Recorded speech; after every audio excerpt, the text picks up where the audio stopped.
15 August ನಿಮಿತ್ತವಾಗಿ ನಾವು ನಮ್ಮ ಫ್ರೆಂಡ್ ಸರ್ಕಲು ಎಲ್ಲರೂ ಸೇರಿ ಮತ್ತು ನಮ್ಮ ಬಂಧು ಬಳಗ ಆಗಲಿ ಇವತ್ತು ಗರೀಬರಿಗೆ ಒಂದು ಹೊಟ್ಟೆ ತುಂಬಿಸೋದಂಥ ಅಭಿಯಾನ ಸ್ಟಾರ್ಟ್ ಮಾಡಿದ್ದೀವಿ ಇವತ್ತಿನ ಹಿಡಿದು. ಏನಿದೆ ಇದು ಇನ್ನೂ ಹಂಗೆ ಮುಂದುವರ್ಸ್ಕೊಂಡು ಇದಕ್ಕಿಂತ ಹೆಚ್ಚುವಾಗಿ ಎಲ್ಲರಿಗೆ ನಾವು ಗರೀಬರಿಗೆ ಇವತ್ತಾಗಲಿ ಮುಂದೆ ಊಟ ಕೊಡಬೇಕಂತೇಳಿ ಈ ಥರ ಒಂದು ಅಭಿಯಾನ ಸ್ಟಾರ್ಟ್ ಮಾಡಿದ್ದೀವಿ. ಇನ್ನೊಂದು ಹೇಳ್ಬೇಕಂದ್ರೆ ಎಲ್ಲರೂ ನಮ್ಮ ಗೆಳೆಯರ ಬಳಗಾಗಲಿ ಮತ್ತು ನಮ್ಮ ಫ್ರೆಂಡ್ಶಿಪ್ ಸರ್ಕಲ್ ಆಗಲಿ ಆದಷ್ಟು ಎಲ್ಲರೂ ನಮಗೆ ಸಪೋರ್ಟ್ ಮಾಡಿದ್ದಾರೆ. ಇನ್ನು ಇದಕ್ಕಿಂತ ಹೆಚ್ಚುವಾಗಿ ನಮ್ಮದು ಇದೊಂದು ಫೌಂಡೇಶನ್ ಆಗಲಿ ಮತ್ತು ಇದೊಂದು ನಮ್ಮ ಸರ್ಕಲ್ ಆಗಲಿ ಬೆಳೀಲಿ ಅಂತೇಳಿ ನಮ್ಮದೊಂದು ಉದ್ದೇಶ ಇದೆ. ಇಲ್ಲಿ ಜೆಮ್ಸ್ ಹಾಸ್ಪಿಟಲು ಮತ್ತು ಜಯದೇವ್ ಹಾಸ್ಪಿಟಲ್ ಎದುರುಗಡೆ ಇದೊಂದು ಅಭಿಯಾನ ಸ್ಟಾರ್ಟ್ ಮಾಡಿದ್ದೀವಿ ಇವತ್ತಿನ ಹಿಡಿದು. ಇದೇ ಕಂಟಿನ್ಯೂ ಆಗಲಿ ಅಂತೇಳಿ ನಮ್ಮದೊಂದು ಉದ್ದೇಶ ಐತೆ. ನಾನು ಸನ್ನಿ ಅಂತೇಳಿ, ನಾವು ಇಲ್ಲೇ ಗುಲ್ಬರ್ಗದಲ್ಲಿ ನಾವು ಕೆಲಸ ಮಾಡ್ತೀವಿ. ನಮ್ಮ ಟೀಮ್ ಪ್ರಕಾರ ಎಲ್ಲ ನಾವು ಟೀಮ್ ಒಂದು ಪ್ಲ್ಯಾನ್ ಮಾಡಿದ್ದೀವಿ, ನಾವು ಏನೋ ಹೆಲ್ಪ್ ಮಾಡಬೇಕು ಬಡವ್ರಿಗಂತ.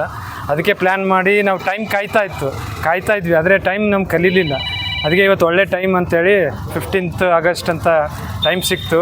ನಾವೆಲ್ಲ ಸೇರಿ ಪ್ಲ್ಯಾನ್ ಮಾಡಿ ಇವತ್ತಿಂದ ಸ್ಟಾರ್ಟ್ ಮಾಡಿದ್ದೀವಿ. ಇದನ್ನು ಇದೇ ಥರ ಕಂಟಿನ್ಯೂ ಮಾಡ್ತೀವಿ. ಯಾವುದೇ ಪ್ರೋಗ್ರಾಮು, ಏನೇ ಒಂದು ಗೌರ್ಮೆಂಟ್ ಇದ್ದರೆ, ಫಂಕ್ಷನ್ ಇದ್ದರೆ ನಾವು ಕಂಟಿನ್ಯೂ ಮಾಡ್ತೀವಿ. ಆಮೇಲೆ ಸತೀಶ್ ಅವ್ರಿಗೆ ಥ್ಯಾಂಕ್ಸ್, ಇವರೇ ನಮಗೆಲ್ಲ ಸಪೋರ್ಟ್ ಮಾಡಿದ್ರು. ಆಮೇಲೆ ನಮ್ಮ ಹುಡುಗರಿಗೆಲ್ಲ ಥ್ಯಾಂಕ್ಸ್. ಎಲ್ಲ ನಮ್ಮ ದೇಶದ ಯುವಕ ಹಾಗೂ ಎಲ್ಲ ಜನರಿಗೆ ಈ 78ನೇ 15th ಆಗಸ್ಟ್ನ ಆರ್ಥಿಕ ಶುಭಾಶಯಗಳು ಹೇಳುತ್ತಾ, ನಾವು ಯಾವಾಗೂ ಈ 15th ಆಗಸ್ಟ್ನಂದು ಒಂದು ಅನ್ನ ಸಂತರ್ಪಣೆ ಕಾರ್ಯಕ್ರಮ ಹಮ್ಮಿಕೊಳ್ತೇವೆ. ಯಾಕಂದರೆ ಇವತ್ತಿನ ಯುವಕರು ಸುಮ್ಮನೆ ದುಡ್ಡು ಖರ್ಚು ಮಾಡಿಬಿಟ್ಟು ಬೈಕ್ ರ್ಯಾಲಿ ಅಂತ ಇದು ಅಂತ ಅಲ್ಲಿ ಮಾಡಿಬಿಟ್ಟು ಸುಮ್ಮನೆ ಒಂದು ಪೊಲ್ಯೂಷನ್ ಹಾಳು ಮಾಡೋದಲ್ಲಿ ಮಂದಿ ಒಂದು ಪಬ್ಲಿಕ್ಗೆ ಒಂದು ಡಿಸ್ಟರ್ಬೆನ್ಸ್ ಮಾಡುವಂಥ ಕೆಲಸ ಮಾಡ್ತಿದ್ದಾರೆ.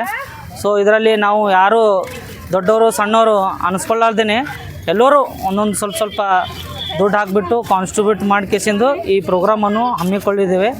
ಅದರ ಜೊತೆಯೇ ಇವತ್ತು ನಂಗೆ ಎಲ್ಲರೂ ಸಹಕಾರ ಕೊಟ್ಟಿದ್ದಾರೆ.